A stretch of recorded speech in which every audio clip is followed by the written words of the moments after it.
So in honor of this anniversary, I'd like to tell you a little bit about my family's relationship business-wise with the Amish.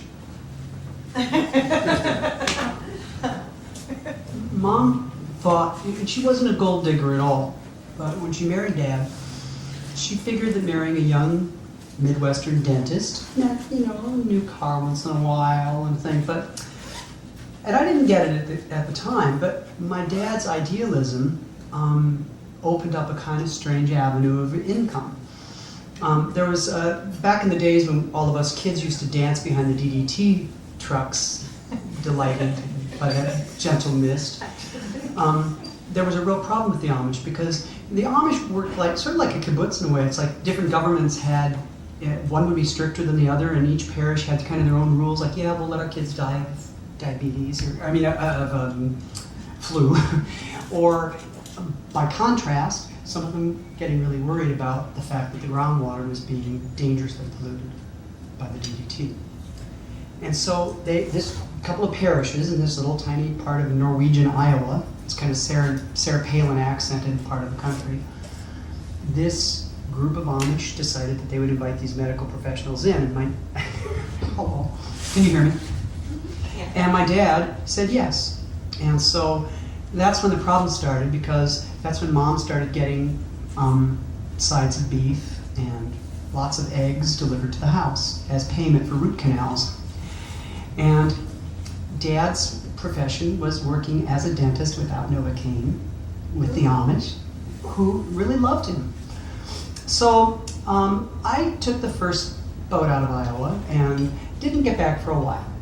So I decided one year to go back home, and I hadn't been back for a while, and I had become pretty close to a lot of the Amish. It was kind of rare for Anglos, as they called us, to be able to actually spend time.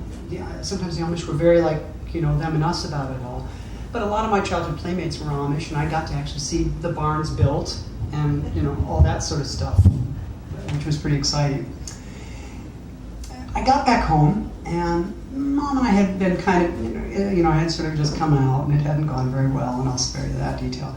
But we decided that we would go out and see Mrs. Engelstrom, because she was somebody I had always loved, and I had sort of been a little bit grousy about. One year Mom sent me a couple of Mrs. Engelstrom's pot holders, and it's like, for people that won't give their kids penicillin, all the pot holders were made out of full petrochemical polyester products, but they were Amish homemade, and they were lovely. So we decided we would go out. Now, one of the other things that I left in leaving Iowa was the Big Ten. Does anybody know what that means here? Yeah. Because the Big Ten it's like there's lots and lots of people out there who really, that's a religion.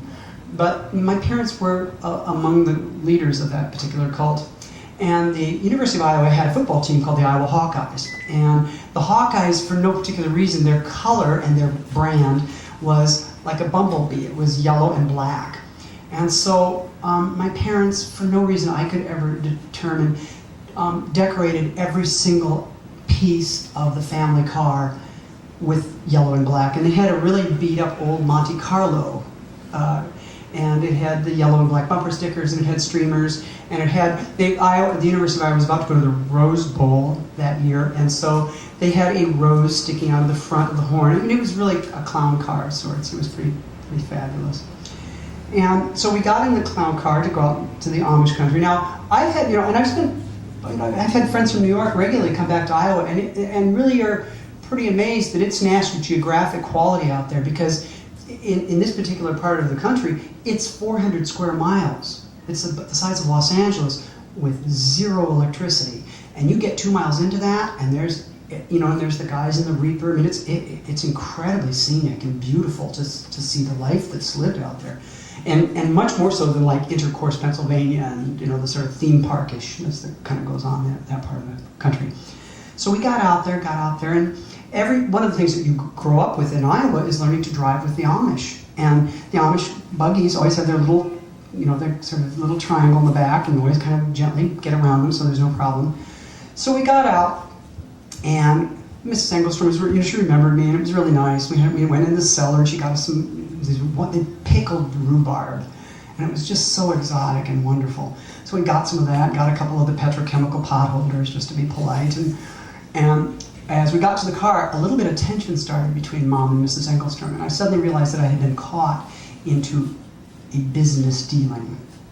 And so I waited patiently, and Mom sort of, they talked quietly with each other, and then Mrs. Engelstrom sort of turned her big, her large body and moved toward the storm cellar, and I figured what that meant. And Mom said, "Get in the trunk and get some papers." And I said, "Okay." So I opened the trunk, and of course it's filled with black and gold coolers and black and gold blankets and black and gold, and there's no newspapers at all. And so I grabbed a couple of blankets, knowing that something is going to come out. And so a second later, Mrs. Engelstrom comes out, and she is holding, like a large, bizarre sculpture, a side of beef. And it's just a big piece of a cow. And she's just, she comes out. And so Mom's like, well, there's no newspapers. Well, you gotta get something. So I'm like, Mom, say, don't use whatever. So we took the Hawkeye blankets, and we tried to put the thing in the trunk, and it wouldn't fit in the trunk. So the next thing we do is like coddle the thing, and we put it in the back seat. And we start back. And I hadn't been driving for a while, so Mom, she said, I'll give you a chance to drive, just be careful. And so we started to drive, and I came up behind one of the Amish guys. And, polite driver, I tapped the horn.